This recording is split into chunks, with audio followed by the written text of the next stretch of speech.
ପିଲା ମାନେ କହିଲ ଏଇଟା କଣ ଆଉ ଏଇଟା କଣ? ଏଟା ଦଶକ କାଠି। ଏଟା ଏକ ବୁଢୀ।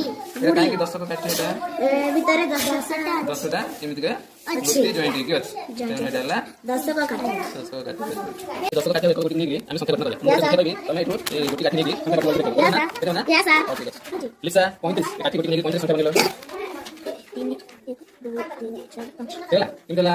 3 5 35 10 10 10 30 ଏ 5 1 35 3 10 5 1 35 ଏବେ ସଂଖ୍ୟା ବନେଇବ ଲିଜା। ଲିଜା 42 ହେଲା କେମିତି ହେଲା? 1 1 1 2 4 10 2 1 ସମାନ କେତେ? 25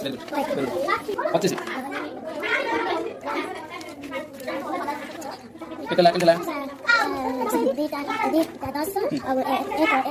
2 10 5 1 ସମାନ କେତେ? 25